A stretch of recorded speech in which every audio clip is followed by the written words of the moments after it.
Assalamualaikum warahmatullahi wabarakatuh. Perkenalkan, nama saya Nur Hidayani. Saya dari Prodi Teknik Pertanian, Fakultas Pertanian, Universitas Syakuala.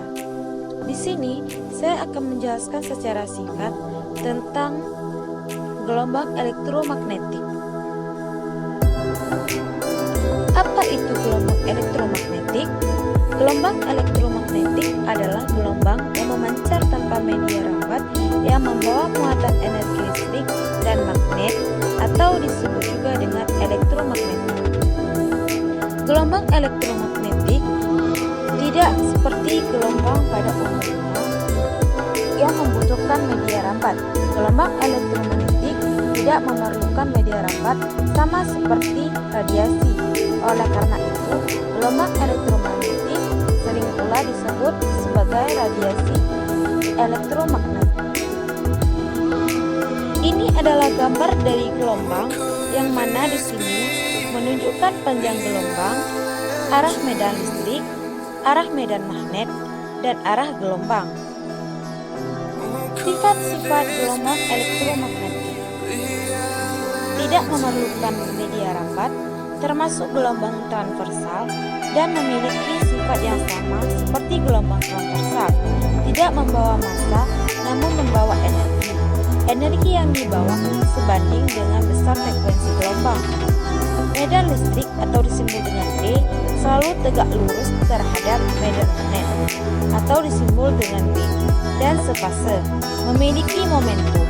Dibagi menjadi beberapa jenis tergantung frekuensinya atau besar panjangnya. Spektrum gelombang elektromagnetik. Ini adalah gambar dari spektrum gelombang elektromagnetik. Sebelumnya, kita juga harus mengetahui apa itu spektrum gelombang elektromagnetik. Spektrum gelombang elektromagnetik adalah susunan semua bentuk gelombang elektromagnetik berdasarkan panjang gelombang dan frekuensinya. Gelombang elektromagnetik memiliki 7 spektrum yang berbeda dalam panjang gelombang dan frekuensinya. Yang pertama, gelombang radio. Spektrum gelombang elektromagnetik satu ini memiliki panjang gelombang terbesar dan frekuensi terkecil. Gelombang ini dipancarkan melalui transmitter atau antena pemancar dan diterima oleh receiver atau antena penerima. Gelombang ini dihasilkan elektron pada kawat pengantar yang nantinya akan menghasilkan arus bolak-balik. Manfaat dari gelombang radio itu adalah gelombang pembawa audio atau suara pada radio. Kedua, gelombang mikro. Spektrum gelombang elektromagnetik satu ini memiliki frekuensi terkecil kedua setelah gelombang radio. Gelombang mikro memiliki frekuensi 10 Hz dengan panjang gelombang 3 mm. Adapun manfaatnya dalam kehidupan sehari-hari diantaranya sebagai pemanas makanan, untuk mengkomunikasi pada teknologi radar, menganalisis struktur atomik dan molekul, pemandu pendaratan pesawat, dan pendeteksi keberadaan suatu objek. Yang ketiga, gelombang inframerah. Frekuensi sinar inframerah berada pada rentang 10⁻11 sampai 10⁻14 Hz. Panjang gelombang sinar inframerah lebih kecil daripada gelombang mikro dan gelombang radio. Manfaat sinar inframerah dalam kehidupan sehari-hari adalah untuk terapi fisik, fotografi, pemetaan sumber daya alam, digunakan pada remote control, dan mengeringkan cat kendaraan dengan cepat pada industri otomotif. Yang keempat, cahaya tampak. Pada spektrum yang satu ini, wujud gelombang dapat dilihat. Warna-warna merah, jingga, kuning, hijau, biru, nila, dan ungu merupakan bentuk spektrum cahaya tampak.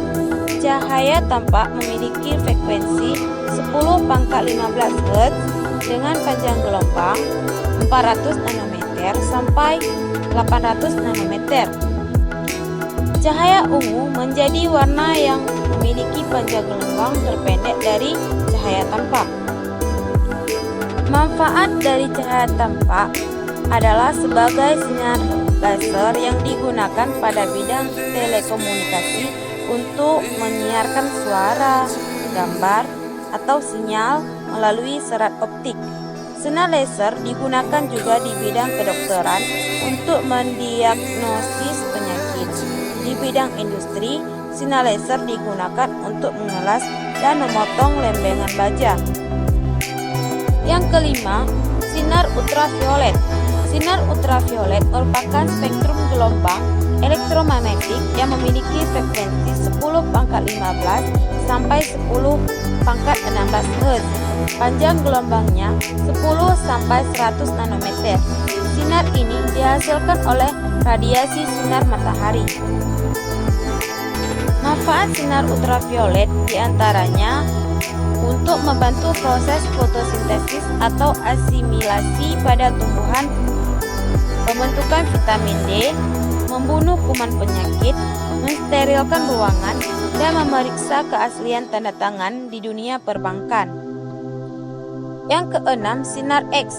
Sinar X memiliki frekuensi atau energi terbesar kedua setelah sinar gamma. Frekuensinya berada pada kisaran 10⁻16 sampai dengan 10⁻20 Hz.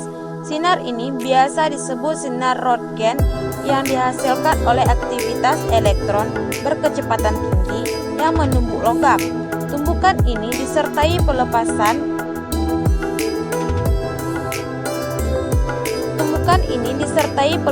energi dalam bentuk radiasi sinar X. Oleh karena itu, energinya sangat besar sehingga mampu menembus logam dan tulang manusia. Sinar X bisa dimanfaatkan untuk memotret organ-organ dalam tubuh manusia, menganalisis struktur bahan atau kristal, mendeteksi keretakan atau cacat pada logam, serta memeriksa barang-barang di bandara. Dan yang terakhir atau yang ketujuh, sinar gamma. Sinar gamma memiliki energi tertinggi dibandingkan spektrum lain. Frekuensi sinar gamma tertinggi berada pada kisaran 10⁻20 sampai dengan 10⁻25 Hz. Sinar gamma dihasilkan aktivitas radioaktif di reaksi inti. Manfaat sinar gamma dalam kehidupan sehari-hari diantaranya sebagai terapi kanker, sterilisasi peralatan rumah sakit, sterilisasi makanan, pembuatan varietas tanaman unggul lahan lama, dan untuk mengurangi populasi hama. Terima kasih, sekian dari saya. Wassalamualaikum warahmatullahi wabarakatuh.